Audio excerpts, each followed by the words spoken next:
And small enterprises पर बहुत ज़्यादा फोकस किया गया है थैंक और यू, इसमें यहाँ थैंक तक यू है कीर्ति, थैंक यू। कि 20 करोड़ तक का स्टार्टअप को क्रेडिट फैसिलिटी 20 करोड़ तक की दे दी जी। जाएगी। इसके अलावा जो टर्नओवर की लिमिट है माइक्रो एंड स्मॉल एंटरप्राइजेस की, उस टर्नओवर की लिमिट को भी बढ़ाया गया है। जहाँ तक मैं समझता हूँ उसका जो उद्देश्य है टेक्नोलॉजी पर और एआई में हम वर्ल्ड वाइड कैसे कंपटीशन दे सकें। क्योंकि अगर आप देखें, मैं अभी किसी वक्ता का वक्तव्य सुन रहा था जिसमें उन्होंने कहा था कि भाई हम लोग स्टार्टअप्स को, एमएसएमई को बढ़ावा दे रहे हैं, लेकिन जब वो टेंडर के लिए जाते हैं तो वहाँ पर हमारी बहुत सारी ऐसी कंडीशंस आ जाती हैं जिसमें वो स्टार्टअप्स या एमएसएमई पार्टिसिपेट नहीं कर पाते। तो मैं समझता हूँ कि बजट में जिस तरीके के प्रस्ताव माननीय वित्त मंत्री लाई हैं, कहीं ना कहीं हमारे जो स्टार्टअप्स हैं, जो एमएसएमईज हैं, वो टेक्नोलॉजी पर अच्छा काम करेंगे और वर्ल्ड वाइड विश्व में अपनी टेक्नोलॉजी का लोहा मनवाएंगे। और अगर ऐसा रहा तो ये बजट एमएसएमई और स्टार्टअप के लिए बहुत ही अच्छा बजट रहने वाला और है। एक संकेत जो दिया गया है जिसमें कि प्राथमिक स्वास्थ्य केंद्र हैं, फिर आंगनबाड़ी केंद्र हैं या प्राथमिक विद्यालय हैं, उनको ब्रॉडबैंड कनेक्टिविटी से जोड़ने की जो बात की गई है, उसके पीछे कारण क्या हो सकता है? देखिए, उसके पीछे अगर हम एजुकेशन की बात करें तो आज जो मेरे बच्चे हैं जो प्राइवेट स्कूल्स में नहीं जा पाते हैं, जो सरकारी स्कूलों में ही जाते हैं, उनको टेक्नोलॉजी के बारे में अभी तक अवेयरनेस नहीं थी। आइडिया ये है सरकार का कि जो मेरा ग्रास रूट लेवल पर भी बच्चा जो जुड़ा हुआ है उसको भी टेक्नोलॉजी के बारे में पता हो। एआई क्या है, एआई आपके मन में क्या नए विचार आ रहे हैं, उनको आप कैसे इंप्लीमेंट कर सकते हो। और अगर जो बच्चा शुरू से, बचपन से अगर टेक्नोलॉजी पर को सीखना शुरू करेगा तो मैं समझता हूं वो आगे बढ़ के ज्यादा से ज्यादा स्टार्टअप लेकर और मुझे के लगता है आएगा। शायद ये भी कारण हो सकता है कि आजकल वर्चुअल एजुकेशन का सिस्टम चल रहा है, यानी कि किसी स्टेट की कैपिटल में एक स्टूडियो बना दिया जाए, वहां पर एक्सपर्ट बिठा दिए जाए और उसके बाद सभी स्कूलों के, उस स्टेट के सभी स्कूलों को उससे कनेक्ट कर दिया जाए। टू वे कम्युनिकेशन होता है, क्योंकि एक इस देश में एक बीमारी है, एक कोड जिसे कह सकते हैं सिफारिश का।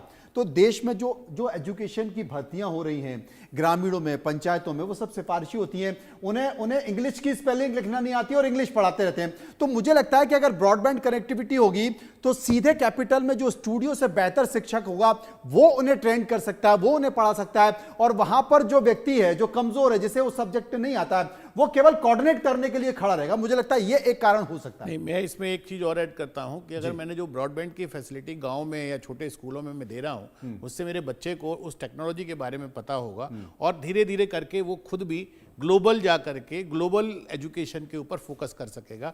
In spite of the fact school से अगर वो एजुकेशन नहीं भी मिल पा रही है तो उसको उस टेक्नोलॉजी के बारे में समझ आएगा और खुद गूगल करके भी बहुत कुछ वो सीख सकता है। अंगद बेदी साहब मेरे साथ मौजूद है। अंगद बेदी साहब, क्या कहें, जो बजट आया है विकसित भारत का, क्या कह सकते हैं कि मोदी है तो मुमकिन है? अंगद बेदी। बिल्कुल। ये जो बजट है, इन्होंने जो इंफ्रास्ट्रक्चर को बूस्ट दिया है, ओवरऑल यूथ पे फोकस किया है। आज इंडिया का youth one of the biggest in the world है। एंड जो हमारे यहाँ पर यूथ की जो माइंडसेट को दिखाया गया है कि आप कमाई अपनी बढ़ाएं, टैक्स हम कम लेंगे, जो उससे करा जाता है उससे हमारा जो इन्वेस्टमेंट वापस कंट्री में आएगा।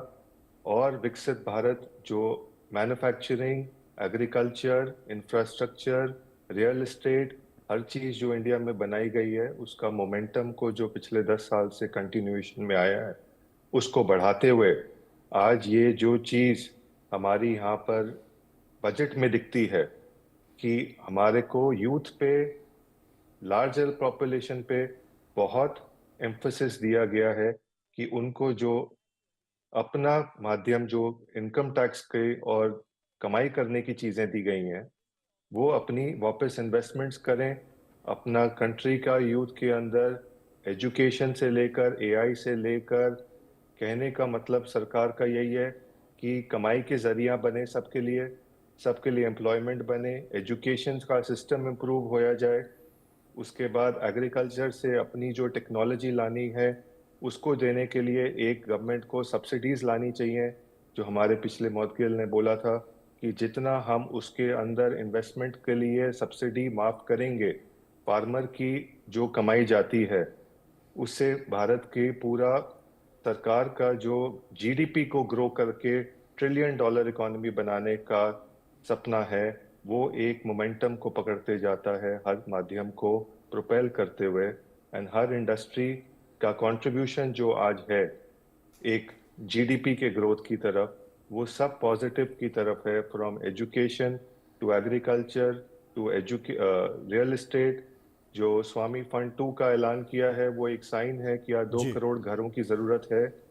आज 50,000 घर डिलीवर होने के बाद और 50,000 घर जो डिलीवर होते जा रहे हैं, ये एक मोमेंटम है कि एक बहुत बड़ी आज की डेट में कंट्री में घरों की जो ज़रूरत है और एक मिडिल इनकम वाले जो लोग आज खरीद सकते हैं इसको, जितनी उनकी कमाइयाँ 2-2.5 लाख रुपया पर एनम जो साल का टैक्स बचाया जाएगा इस टैक्स के बजट से, वो घर खरीदने से 25 लाख रुपए 10 साल में जो बच सकता है, एक आम आदमी का 50 से 1 करोड़ रुपए का घर लेने का सपना पूरा हो सकता है। ये बड़ा संकेत है कि वो चीज़- सपना पूरा हो सकता है और उसी के इर्द गिर्द ये बजट आया है। इस बजट में अगर गांव की बात की गई है तो गरीब की बात भी की गई है।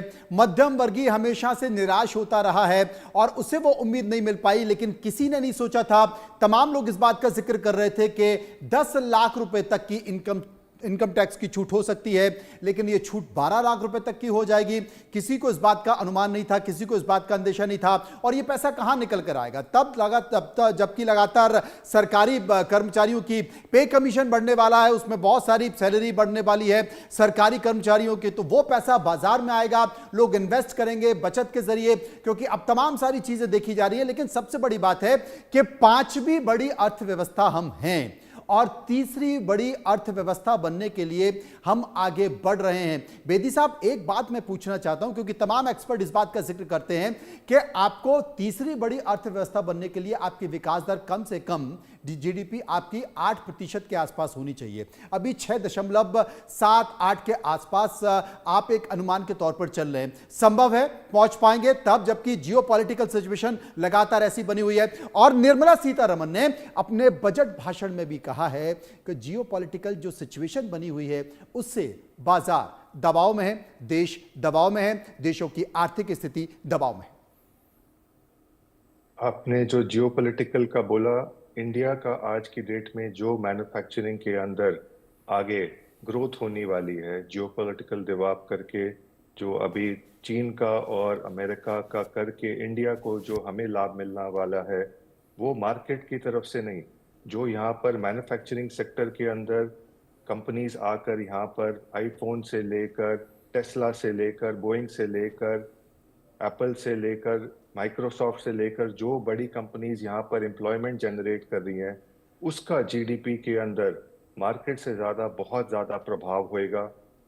आज की डेट में जो सरकार का जियोपॉलिटिकल सिनारियो के अंदर एम्प्लॉयमेंट, यूथ एंड पिछले 10 साल के अंदर जितने इन्होंने सारे जो लॉज को एकदम स्ट्रीमलाइन करा है for ease of business in India, उसका बेनिफिट आज अगले 10 साल में, जिसको हम कहते हैं इंडिया का गोल्डन डेकेड, जो अभी शुरू हुआ है, एंड अभी अगले 10 साल के अंदर हमारी यूथ ने वाकई अगले 10 साल के अंदर भारत का जो स्वर्ण युग है वो शुरू होगा। 2047 के विकसित भारत की कल्पना का जो बजट है उसे ये कहा जा रहा है। लेकिन बजट में कुछ और क्षेत्रों पर भी बात करने की कोशिश की गई है। बजट में कारोबारियों और रोजगार के लिए भी ऐलान किया गया है।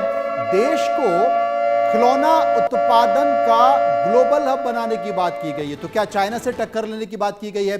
चाइना को संकेत देने की कोशिश की है। बिहार में national institute of food technology बनेगा, यह भी कहा गया है। नई लेदर स्कीम से 22 लाख रोजगार पैदा किए जाएंगे। एमएसएमई के लोन गारंटी में 5 करोड़ से अब 10 करोड़, जिसका लगातार हम लोग जिक्र कर रहे हैं। प्रधानमंत्री स्वनिधि योजना की लोन लिमिट अब 30,000 रुपए, अब 7 टैरिफ रेट की जगह 8 टैरिफ रेट ही रहेंगे। सोशल वेलफेयर सरचार्ज कोड हटाया जाएगा। सूक्ष्म उद्योगों को 5 लाख तक के कस्टमाइज क्रेडिट कार्ड भी उपलब्ध कराए जाएंगे। यानी कि देश में किस तरीके से आप उद्योगों को आगे बढ़ाने की बात कर सकते हैं। जो स्टार्टअप हैं उन्हें ही आप कर सकते हैं, और जो अंतर्राष्ट्रीय स्थिति है वो सिर्फ उससे अगर आपको निकलना है तो आपको अपने घरेलू उद्योगों पर ही ध्यान देना होगा। घरेलू उद्योगों को उभारना पड़ेगा, तब आप उस स्थिति से निकल सकते हैं। अतुल साहब मेरे साथ स्टूडियो में मौजूद हैं, मैं उनसे जानना चाहूंगा। अतुल साहब, अगर देखा जाए अक्सर सरकारों पर दबाव होता है, सरकारों पर दबाव होता है। अगर मैं देखूं कि मेरे पीछे निर्मला सीतारमण है, 5 साल डॉक्टर मनमोहन सिंह के बाद 5 साल लगातार बजट पेश करने वाली वित्त मंत्री हैं और 8वां उन्होंने अपना बजट पेश किया है। आपके बगल में देश के प्रधानमंत्री नरेंद्र मोदी हैं। आप 10 साल पूरे कर चुके हैं, 11वां साल का बजट है। चुनाव का कोई दबाव नहीं है। दबाव चुनाव का इसलिए नहीं है, देश की राजधानी दिल्ली का चुनाव चल रहा है और दिल्ली का चुनाव शराब में, गंदे यमुना पानी में उलझ कर रह गया और इसी का इर्द गिर्द संकेत मिलेंगे। देश की राजधानी दिल्ली में सबसे ज्यादा कौन लोग रहते हैं? सबसे ज्यादा रहते हैं नौकरी पेशा करने वाले लोग, और नौकरी पेशा करने वाले लोगों के लिए बड़ी घोषणा कर दी है। 12 लाख तक आपको कोई टैक्स नहीं देना पड़ेगा। बजट में, घोषणा पत्र में बीजेपी ने बहुत सारी बातें तो की हैं, लेकिन एक जो बड़ी आबादी है उसको आपने 12 लाख की छूट दे दी, यानी कि ठप्पा चुनाव का वहां भी लग गया। लेकिन इन सब के बीच अगर बजट को देखा जाए, चुनाव का कोई दबाव नहीं है आपके पास, लोकसभा का कोई दबाव नहीं है, तमाम राज्यों के चुनाव का दबाव नहीं है। अगर इस बजट को देखा जाए तो यह बजट क्या संकेत देता दिखाई दे रहा है? देखिए, ये जो बजट संकेत दे रहा है, जब हम 2047 में 3 ट्रिलियन इकोनॉमी की बात कर रहे हैं या तीसरी बड़ी इकोनॉमी बनने की बात कर रहे हैं, तो उसमें जब तक हमारा उद्योग नहीं बढ़ेगा, हमारा एम्प्लॉयमेंट नहीं बढ़ेगा, पर कैपिटा इनकम नहीं बढ़ेगी, तब तक हम 3 ट्रिलियन इकोनॉमी अचीव नहीं कर सकते। और अगर हमको रियली में 3 ट्रिलियन इकोनॉमी अचीव करनी है तो हमें एमएसएमई को भी बढ़ावा देना पड़ेगा, स्टार्टअप्स को भी बढ़ावा देना पड़ेगा, क्योंकि जो मेरे स्टार्टअप्स आ रहे हैं, एआई पर जो लोग काम कर रहे हैं, टेक्नोलॉजी पर जो लोग काम कर रहे हैं, अगर वो सही तरीके से काम कर पाएंगे, उनको सही फाइनेंशियल असिस्टेंस मिल पाएगी, एक सपोर्ट मिल पाएगा, तभी हम चीन और अमेरिका जैसे देशों से टक्कर ले सकते हैं। और अगर हमें 3 ट्रिलियन इकोनॉमी को जेन्युइनली अचीव करना है, हमको अपना एम्प्लॉयमेंट जनरेशन भी करना पड़ेगा।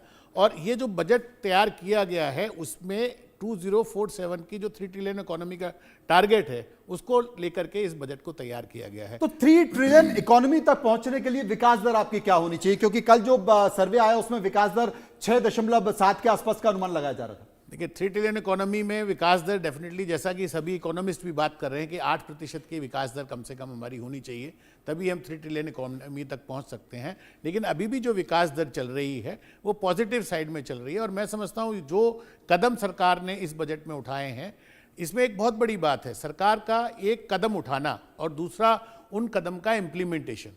तो जो मेरा सरकार के कदम उठाने के बाद जो उसके नीचे जितने भी अधिकारीगण हैं, सरकारी है, सिस्टम है, वो कम से कम उस गति से काम करें, उसको इम्प्लीमेंट करें और उसमें कोई रोड़ा बनने की कोशिश ना करें। क्योंकि अगर रोड़ा बनने की कोशिश करेंगे तो जो स्टार्टअप के लोग हैं वो थक जाते हैं और कहेंगे कि यार इस सिस्टम से हम कैसे उलझे। ये एक बड़ा संकेत देने की कोशिश की गई। नरेश त्यागी इस वक्त मेरे साथ जुड़े हुए हैं, आदित्य बिरला ग्रुप से हैं। नरेश जी, बजट को आप कैसे देख रहे हैं? बजट क्या देता हुआ दिखाई दे रहा है? अनम्यूट कर लीजिए, आपकी आवाज नहीं आ रही।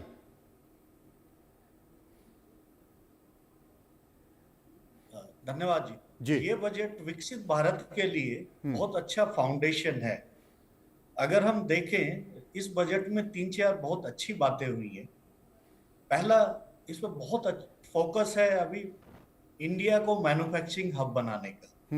मैन्युफैक्चरिंग एक्सीलेंस पे अभी चाइना +1 की बात हो रही है, तो ग्लोबल वैल्यू चेन में अगर इंडिया का भागीदारी बढ़े तो उससे बहुत सारे रोजगार होंगे, इकोनॉमी बढ़ेगी। तो आई थिंक जो अपना मैन्युफैक्चरिंग